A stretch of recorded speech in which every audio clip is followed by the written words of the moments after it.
ठीक है, तो सब जीजा जी आते हैं मिलने के लिए, दादा दादी खुश, और कुछ बुआ बुआ भी हमारी मिलने के लिए आए। 2-3-4 दिन बड़ा मजा आया और अच्छा भी लगा, और मुझे लगा चलो परिवार के बीच में हूँ। 5वें दिन में पापा पूछते हैं क्यों भाई कितने दिन की छुट्टी लेके आया है। मैं कोई जवाब नहीं देता हूँ। 6वें दिन में पापा को पता चल जाता कि ये नौकरी छोड़कर आया है, और जैसे ही उनको पता चला कि ये नौकरी छोड़कर आया है, रजिया फसरी गुंडों में आगे खाई, आगे कुआ पीछे खाई, बीच में हम जैसा भाई। सबने मजे लेना चालू किया। सब बोलते हैं नौकरी छोड़ के आया। दीदी भयंकर बोले नौकरी क्यों छोड़ी, अच्छा भला तो कर रहा था। पापा ने बात करना बंद कर दिया। मेरे छोटे बहन भाई जो थे ना वो सब बटन नीचे बन गई। बोलते नौकरी छोड़कर आए हो, इज्जत का जनाजा निकल गया साहब, कोई इज्जत नहीं। अब सोच के देखो उस स्थिति में एक इंसान के ऊपर मेंटली प्रेशर कौन सा, कि भाई परिवार को मैनेज करना, कुछ बड़ा करना, एक ये प्रेशर। दूसरा प्रेशर कि परिवार के लोग की बात नहीं, जिनके लिए करना वो ही इज्जत नहीं दे रहे भाई। दूसरा प्रेशर ये, तो बात वही हुई ना, आगे कुआ पीछे खाई और बीच में हम जैसा भाई। करे तो क्या मैं टेंशन में बैठा हुआ था। गुनाह का एक पार्क है, स्वतंत्रता पार्क, और वहां पर एक अजनबी शख्स आता है जो मेरे कंधे पर प्यार से हाथ रखकर बोलता और भाई कैसे हो। मैं उसको देख कर बोलता भाई आप कौन। बोलता भाई बस शुभचिंतक हूँ। अब मैंने कहा ऐसे कैसे शुभचिंतक, भाई मैं तो आपको जानते ही नहीं। कोई बात नहीं, जानने मानने में क्या रखा है, मैं भी अकेला हूँ, आप अकेले बैठ कर बात कर लेते हैं भाई। मैं ठीक है भाई, मैं तो कुछ बोलूंगा नहीं, तू सुना, क्योंकि मैं तो पहले से ठस हूं ना, टेंशन में हूं, घर की टेंशन, काम छोड़ दिया उसकी टेंशन, ठीक है ना, कैरियर को लेकर टेंशन हूं। भाई सुना तेरी, तो सामने वाला मुझे सुनाता नहीं बल्कि मुझसे सुनता। मेरी जो भी समस्या थी, टुकड़े थे, सब सुना डाले। बोलता टेंशन लेने की जरूरत नहीं है। कस्तूरी जो हिरण होता है ना, जो पूरी जंगल जंगल भटकता है, लेकिन सुगंध उसकी नाभि में होती है।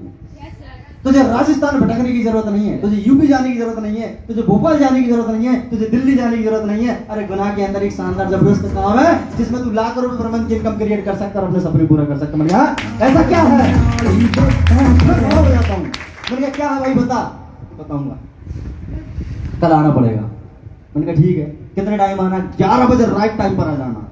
दोस्त ये बंदा थोड़ा लेट हो जाता है और उसको वापस भगा दिया जाता है। आप ऐसे किसी को वापस भगाया है? भगाया किसी को? किस्मत वाले, शायद इसीलिए सीरियस नहीं हो आप। यस। एक आध बार जब आपको अपॉर्चुनिटी मिलते मिलते रह जाए और आपको भगा दिया जाए तब एहसास होता है। अगर आपको 1 सेकंड की वैल्यू पता करना है तो उस इंसान से जाकर बात कीजिए जो बंदा रनिंग कर रहा हो और वो बंदा 1 सेकंड के चक्कर में आर्मी में नहीं जा पाया हो, 1 सेकंड लेट होने की वजह से। उसको बोलते हैं टाइम की वैल्यू क्या होती है, वो बताएगा आपको। अगर और भी वैल्यू पता करना है तो उस शख्स से जाकर मिलिए जो व्यक्ति कहीं जाने वाला हो बाहर और उसकी ट्रेन चूक गई हो, सिर्फ मात्र 1 से 2 मिनट के कारण, वो बताएगा टाइम की वैल्यू क्या होती है।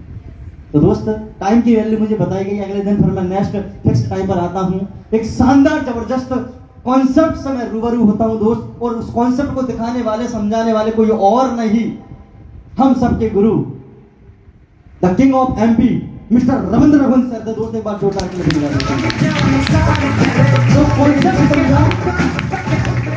समझ में आया, शानदार जानदार। पता क्या समझ में आया? मुझे ये समझ में नहीं आया कि न्यूट्रिशन में क्या क्या है, एम्बाल 45 वगैरह सारी चीजें जो भी आपका सी बक्तुल डागो क्या, ये कुछ समझ में नहीं आया। मुझे एक ही चीज समझ में आया बस, 78 लाख, जो कि नंदू सर को समझ में आया। एक ही चीज समझ में आई, 78 लाख रुपए अगर मेरे पास होगा, शानदार घर होगा, कार होगी, मोबाइल होगा, छोटा भाई इंजीनियरिंग कर रहा होगा, सिस्टर का बीएससी में उसका एडमिशन हो चुका होगा, मम्मी काम से फ्री हो चुकी होगी, घर पे 4 नौकर लगे होंगे, मतलब ड्रीम देखना चालू। 78 लाख है ना। अब हमारे ये सोच रहा हूँ कि 78 लाख मेरे पास आ गए, इसको खर्च कहाँ करना है ना। ये पता नहीं था कि एमआर 45 है, ये आपको रिप्रेजेंटेशन करना है, आपको लोगों को इसके बारे में जानकारी देना, ट्रेनिंग देना, ये सब कुछ अपने सर के बाहर, जैसे कि नंदू सर ने बोला, सब सर के बाहर। क्योंकि हमारी बात है लोगों के सर के बाहर जाती थी और एक समय बाद हम सर के ऊपर से आ रहे थे।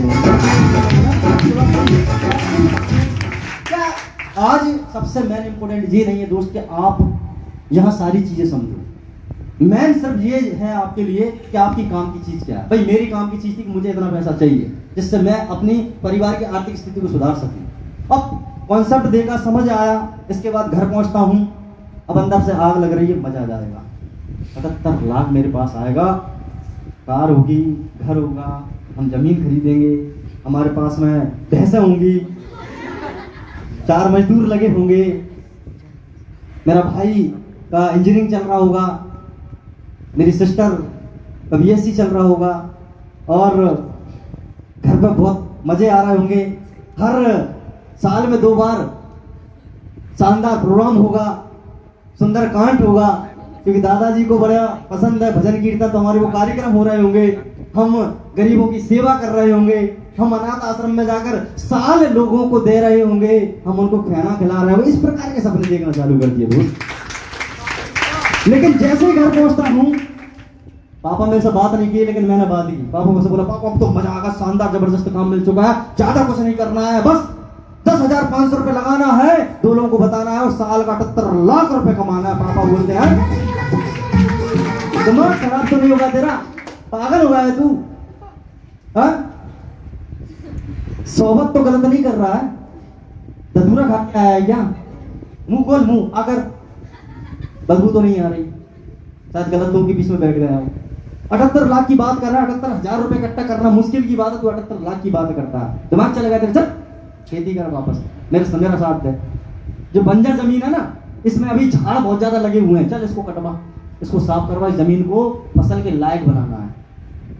ये भैंस बंधी हुई है ना एक, चल एक काम कर, ज्यादा कुछ नहीं होता ना, तो इसको इस खूंटे से निकाल, इस पर बांध और इसको इधर से उधर बांध और इसको भूसा और सांदी खिला, ये तेरा काम होगा।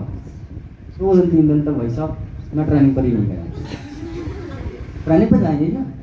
पापा ने बोल दिया। मुझे एक बात बताइए, आज आप कॉन्सेप्ट देखोगे, सब समझ में आपको आ गया, यहाँ से जाने के बाद आप किससे बात करोगे? घर वालों से बात करोगे। तो घर वालों ने अगर ऐसा बोल दिया आपसे, तो फिर आप क्या करोगे? ठीक है, जो ऐसा ठीक है, गंगा का गंगा था, जमुना का जमुना था, सही बात है ना। यहाँ बैठे हो, अंदर से आग लगी हुई है, अरे सर तो बाहर निकलने तो दो, फोड़ के रख देंगे मार्केट को, सर देखो सर कुछ करते हैं बड़ा। और घर पहुंचे, घर वाले सफेदी ऐसी नहीं आ गई है बेटा, अभी तुम छोटे हो, अभी बच्चे हो, अभी नहीं ये तुम्हारा काम नहीं है, ये ऐसा नहीं होता है, कोई किसी ने उल्लू बना दिया है ना, ऐसा नहीं चुना मुना लगवा देखा ना कान के पीछे।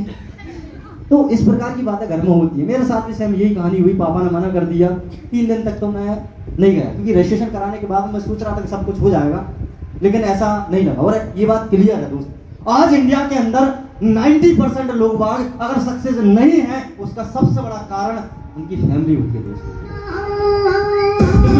वो ये बोलते हैं कि बेटा तेरे से नहीं होगा, तू नहीं कर पाएगा, तू आगे नहीं बढ़ पाएगा, ये तेरा काम नहीं, तेरा बस का रोग नहीं, तुझे कोई पागल बना देगा। मतलब कि आप इतने से इतने होते होते इतने बड़े हो जाते हो, फिर भी आपको बोलते हैं तू अभी बच्चा है बेटा, तू बड़ा नहीं हुआ।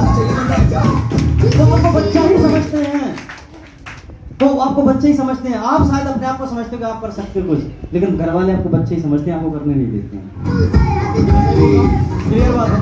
लेकिन यहाँ पर एक थोड़ा अपोजिट और चलते हैं।